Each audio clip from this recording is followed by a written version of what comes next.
Good morning बच्चों। जैसे कि हमने अपने ज्योग्राफी के third chapter our changing earth कि हमारे अपर क्रस्ट में कैसे चेंजेस आते हैं, कौन कौन सी फोर्सेस है, जिसमें क्या होता है हमारी स्लाइड्स अप हो जाती है, डाउन हो जाती है, प्लेन हो जाती है। तो हमने क्या पढ़ा था, दो movements, endogenic forces, exogenic forces, इनको अच्छे से पढ़ा था। जैसे एंडोजेनिक में अर्थक्वेक पढ़ा था, वोल्केनो पढ़ा था, लैंडस्लाइड्स पढ़ा था।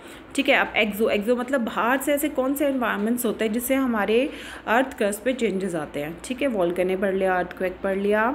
उसके बाद हम पढ़ेंगे मेजर लैंड फॉर्म्स। जो हमारे मेजर लैंड फॉर्म्स हैं किसकी वजह से चेंजेस आते हैं, कौन कौन से एस्पेक्ट्स हैं, कौन कौन से कैरियर है जिसके वजह से हमारे जो अर्थ है उसका जो अपर लेयर है जिसमें हम वॉक करते हैं, अपना घर बनाते हैं, जैसे पहाड़ी है, कहीं पे हमने गड्ढे देखे हैं, कहीं पे हमने प्लेन एरिया, ये सब कैसे बनता है इसके बारे में जानेंगे। ठीक है बच्चे, the landscape is being continuously Warne by the two process. दो प्रोसेस होता है, वैदरिंग और इरोजन।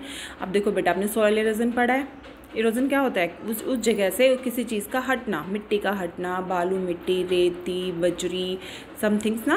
वैदरिंग क्या होता है, वहाँ का temperature, air, water, humidity, temperature, weather में बहुत सारी चीज़ें आती हैं। ठीक है बेटा, वैदरिंग के बारे में पढ़ेंगे। देखो बेटा, कई बार क्या होता है कि हमारे काफ़ी गर्मी, हीट पड़ती है, बारिश होती है, बहुत तेज़ हवा चलती है, तो वहाँ के जो हिली एरियाज है तो उसमें से कुछ रॉक्स ब्रोक होके नीचे गिर जाती है, कहीं पे क्रैक्स आ जाते हैं। तो वैदरिंग से क्या हुआ, weathering is the breakup of the rocks on the earth surface, earth surface पे उन सबका टूटना। अब इरोजन, सॉइल इरोजन से क्या होता है कि वहाँ की मिट्टी का कट के कहीं और जाके जमा हो रही है, डेल्टा बना रही है, कहीं पे क्या हो गया, गड्ढा हो गया, वहाँ से अगर इरोजन हो रहा है तो कहीं पे क्या है, कहीं पे डिपोजिशन कम हो रही है, कहीं पे शेप्स बन रही है। ठीक है बच्चे, erosion is the wearing way of the landscape by different agents. अब एजेंट्स उसमें क्या होते हैं, वाटर, पानी की वजह से, हवा की वजह से, एक मिट्टी, कुछ मिट्टी उड़ के, कुछ मटेरियल उड़ के दूसरी जगह डिपॉजिट हो गया, वहाँ पे क्या हो गया, वहाँ पे एरिया क्लीन हो गया। कहीं पे आइस, आइस क्या होता है, जैसे हमारे आइसलैंड में क्या होता है, आइस रिवर होती है, जैसे हिम रिवर कहते हैं, उससे भी हमारे फॉर्मेशन में चेंज आती है। ठीक है, the eroded materials carried away with the transported by the water, wind, etc.. तो एक जगह से दूसरी जगह जो ट्रांसपोर्ट हो रहा है मटेरियल का, किसके थ्रू हो रहा है, वाटर, विंड, एयर। ठीक है बच्चे, okay. The process of erosion and deposition create different landforms on the surface of earth. देखो बेटा, अब लैंडफॉर्म का मतलब आप समझ रहे हो।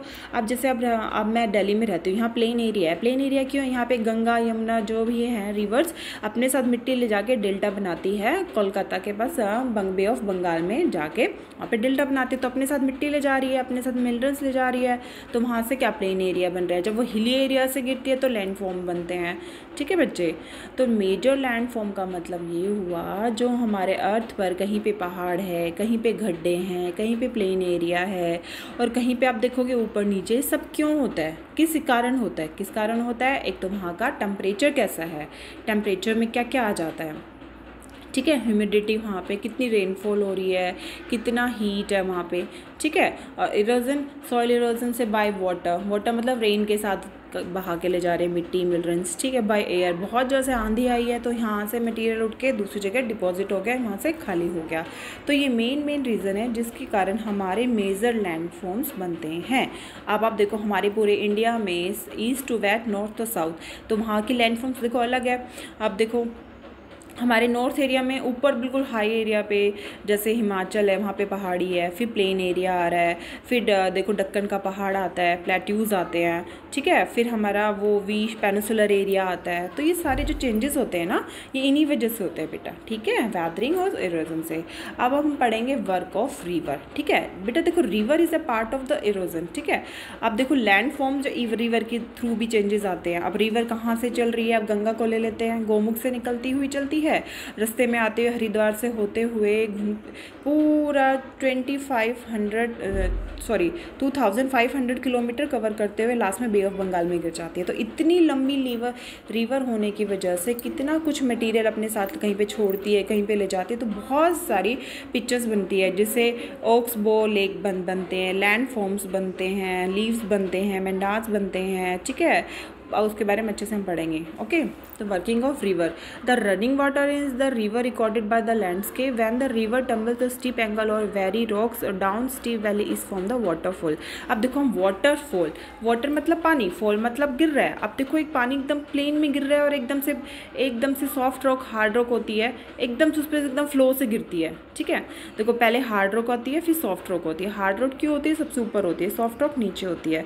तो एकदम से वो नीचे रखती है तो एकदम से एक सी कर्व रूप में एक फॉर्मेशन बनती है जिसे वाटरफॉल कहते हैं। ठीक है, तो रिवर क्या हो रही है, प्लेन से आ रही है, हिली एरिया में जा रही है, तो एकदम से पहाड़ से नीचे गिरेगी तो क्या बनाती है, वाटरफॉल। और आपको पता है हमारा सबसे हाईएस्ट वाटरफॉल क्या है, उसका नाम है एंजल। आपको याद भी रहेगा एंजल वाटरफॉल कहाँ है, वो साउथ अमेरिका में। आपने कॉन्टिनेंट के बारे में पढ़ा होगा 6th क्लास में बच्चों, याद आ गए।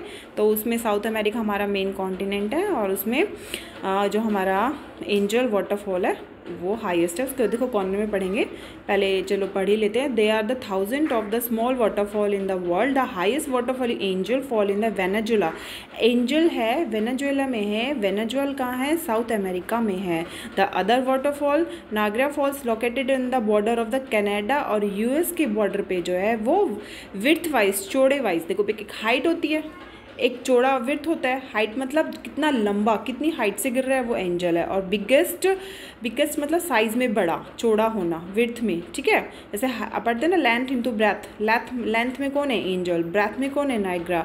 ठीक है, ये Niagara lies between the Canada and USA, इन दोनों के बीच में पड़ता है। ठीक है, Victoria Falls on the border of the Zambia and Zimbabwe Africa, इनके बारे में पढ़ा है हमने। देखो इन्हें फोटो भी दिखा रखी है, जो नायग्रा है वो हमारे विड्थ के अकॉर्डिंग चौड़ा है और एंजल लंबा है। ठीक है, आपको याद होने चाहिए।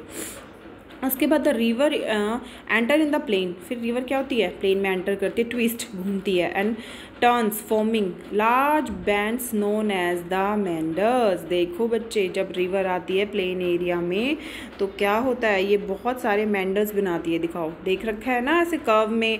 उसके बाद देखो वो कर्व भर जाता है तो ओक्सबो लेक बन जाती है। ठीक है, इसी के बारे में। The due to the continuous erosion deposit long side of the meander, the end of the meander loop come closer and closer. It due to the course the time meander loop cuts, मैंने जैसे बताया अलग हो जाते हैं of the river and form the oxbow lake. क्या बनाते हैं, ओक्सबो। ओक्स मतलब गाय, सॉरी बैल, ऑक्स मतलब बैल, बैल का जो पैर होता है उसकी शेप देखो ये बना रखी है ना ओक्सबो की, ये देखो ये रखा ओक्सबो ले, तो उसकी तरह फॉर्मेशन बन जाती है, एक छोटी सी झील बन जाती है। उसकी जो इमेज होती है वो बैल के पैर के खुर बोलते हैं हिंदी में, उनके अकॉर्डिंग होती है। ठीक है, उसकी शेप में होती है। At the time of the river overflow it blanks the leads of the floating of the neighbouring area, at its floats it deposit layer of the soil and other material sediment along its bank. This lead to formation of flat fertile flood plain. देखो बच्चे जहाँ पे ये इकट्ठे हो जाते हैं, जहाँ पे फ्लड भी आ जाता है, बाढ़ आ जाती है, तो वहाँ पे बहुत सारी फर्टाइल एरिया बन जाता है, बहुत ही अच्छा होता है, उसको फ्लड प्लेन कहते हैं। The raised bank is called the levee, जो देखो जो ऊंचा है, जैसे नदी जा रही है उसके बैंक के आसपास का जो एरिया हो रहा है उसको लीव्स बोलते हैं। The river approach of the sea speed of the following water